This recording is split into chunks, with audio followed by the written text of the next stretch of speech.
I just want to share with you a little bit of information about how we get our school performance scores. If you have looked on Louisiana Believes and you check out the school finder on Louisiana Believes, you can really take a closer look at our score. Right now we are at a 38.1 school score that is labeled an F. Okay, so we have a lot of things that we need to work on to increase our school performance score. Now, some of the things that are on this screen right now, I'm going to show you what we were not allowed to count last year, and you will see why that did affect our score. Okay, first let's start with the high school right over here. You see the high school is where we can make up a lot of our growth. Okay, take a look at how the high school is divided. Now, keep in mind this little 5% right here that is dealt with interest and opportunities. That's why we have so many clubs going on at our school. We're trying to give students different opportunities so they can have different interests, more exposure to different things, and that is going to count part of it. Part of the accountability. Now, the formula is going to be used this year, but actually, the interest, opportunities, and measures will not be included in the annual results until 2019, 2020. But we want to go ahead and put that in place so that it will not be foreign to us, next year. Okay, so let's take a look at this. So EOC status and growth, that is 25% of our score. ACT and work keys, 25% of our score. Strength of our diploma, 25% of our score. Cohort graduation rate. Do you see that it used to be 25% of our score right here. Next year it will be done just like this, 20% and 5% on the interest and inventory, but we were not allowed to count that. Okay, as a matter of fact, we will not be allowed to count that for a couple more years because we have not developed a cohort yet because we're a new school. All right, so basically take this chunk out right now. Of course, we want everybody to graduate. We want everybody to be successful, but we are not allowed to count that yet. So look at our 75% of the stuff that we are counted for. Okay, so take a look at our EOC status and growth, ACT work keys, and our strength of diploma. The EOC, that's why I wanted your SLTs to be very rigorous, set high. You know that we will not receive credit unless they score good or above on the U.S. history, the English 3, and the biology. And know that now that Algebra 1, Geometry, English 1, and English 2, those are going to be 5.5 graded 5 components. They're going to be graded just like the LEAP. So you can get either a 1, a 2, a 3, a 4, or 5. We want 3 or above. We prefer 4 or 5. But keep in mind, remember, our EOC test will be timed. If you are teaching an English 1, English 2, Algebra 1, or Geometry course, and still biology, U.S. history, and English 3, you need to make sure that we're on point with our EOC scores because remember that counts 25% of our growth. Last year our score, 30% of our kids scored good or above in certain things. It kind of breaks it down. If you go on the school finder out, you will actually be able to see each individual class and how they performed. Okay. Next, take a look at ACT and work keys. This is why I'm stressing y'all out about ACT and work keys. ACT, we get 70 points for an 18. We get 70 points for silver on the work keys. Those used to be 100 points. Now it's only 70. Okay, so what we need is on the ACT, we need a 21, or on the work keys, we need a gold. That will get us 100 points in that ACT index. We do have several seniors that have not taken an ACT score test yet and do not have a valid ACT score because there was a testing discrepancy last year. If those students do not test in March and do not have that ACT score on file, we will receive a 0 for those kids.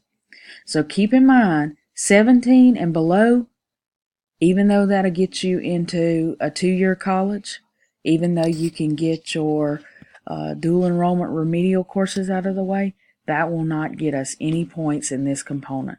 Okay, so we're looking at at least an 18 or above, or at least a silver or above on the work keys. All right, so work keys will be starting testing in January, so I want that to go into effect. All right, strength of our diploma. Now, everybody is right now is on a TOPS Core 4 university diploma. Okay, so we have a good strength of our diploma.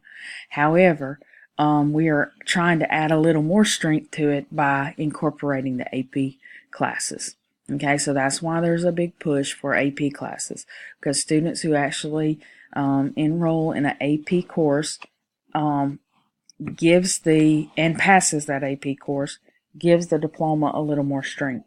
Now, if that student can pass the AP test with a 3 or above, then they can get college credit immediately, but they can also get our school a lot more points. So that's why we're pushing that. Okay. Now, let's go down to the elementary and middle schools. Now,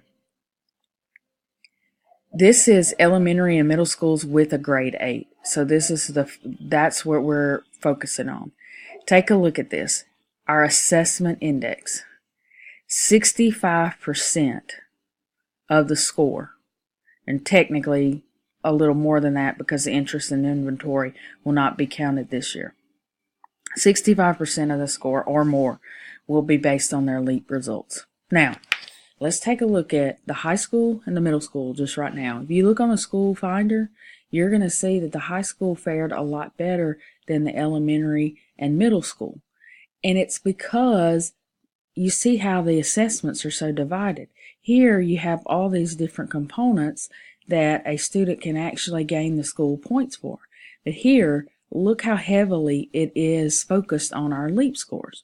So that is why it's so important to understand what you're teaching in the 3 through 8 grades, and also understand how your students will be assessed, and of course give them practice on that. All right. Take a look at this part right here, growth index. Now, I have a sheet of all of the LEAP score results, and then it shows the growth to mastery. Now, a student does not have to 100% meet that growth to mastery in 1 year. However, what we want to see is we want to see the students move.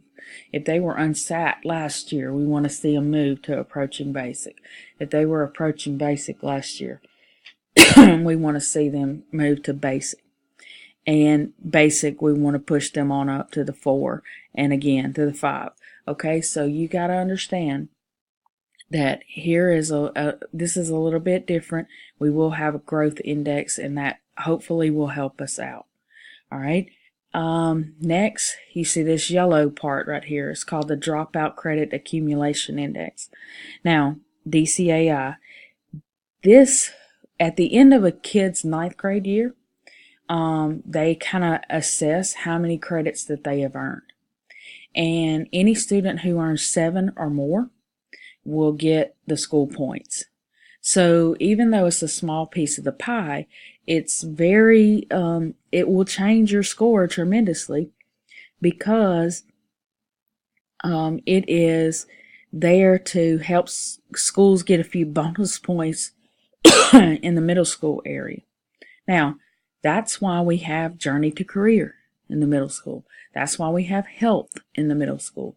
So you may think you're just teaching just this whole home class, but actually that is coded as high school level. Health is also coded as high school level. Also, Algebra 1, some of our students are taking Algebra 1, so that is coded high school level. So any of those kids who have 7 or more credits by the end of their ninth grade year, that will be counted towards a DCAI. So you got to understand that we were not allowed to count that last year because we had our 8th grade students, right? But we have to have a cohort of this to be able to count it. So after this year, we will be able to count it. So so they'll take a look at our ninth graders by the end of this school year and see how many of them have 7 or more credits. So that is a score right there for our school. Now, with all of that being said, if you just took a look at the high school score last year, just the high school score by itself, we actually did pretty good. We beat Grambling High School in all components with the exception of the dropout cohort rate because we were not allowed to count it. We actually did much better on our EOC results. We beat our ACT score by about 11 percentage points. We still have some areas to make up for this year. That's why I'm wanting you to push the ACT prep. That's why I'm wanting you to push the March to Success. That's why I'm wanting you to push the Work Keys prep. Okay? I just wanted to share that information with you and show you how we are graded. Now, if you think you need to research more in your area to see what test your students will be taking, what it looks like, how they will be assessed, the assessment guidance, all of that kind of stuff. Basically, Louisiana Believes, our state website, is just fabulous with that kind of stuff. All right. They have tons of resources. I'm sorry, that's not it. Louisiana Believes, if you basically use the website and you go to teaching and learning, okay, the teaching and learning actually takes you to a prompt for the toolbox. This is tools to support teacher instruction. When you click on that, it just opens up this massive database of all kinds of research. You can look at your resources by grade or resources by subject. Let's just say I'm going to take a look at my resources by subject, and I'm really wanting to focus on, okay, what will be on, let's say, the U.S. history test. So I'm going to go to K-12 Social Studies Planning, and I'm going to take a look, EOC Assessment Guide for U.S. History. And I really want to focus on that. I really want to know my stuff. I really want to know where the tests come from. Okay, that's where I can find the GLEs. That's what they're called there. Here is my assessment guidance. I can click on that. I can take a look at the standards. I can take a look at how the test is going to be formatted. What is the suggested time? I can see that it is untimed, so I can tell students to still take their time on this test. I can take a look and see how many questions are going to be associated. I can take a look at the different things that they need to know, like a task. I can really understand here is what they're going to need to know for that test. And I can even visit sample test items or release test items. Please use the Louisiana Department of Education assessment guidance for help in preparing our students for the standardized testing. Our school performance score depends on it.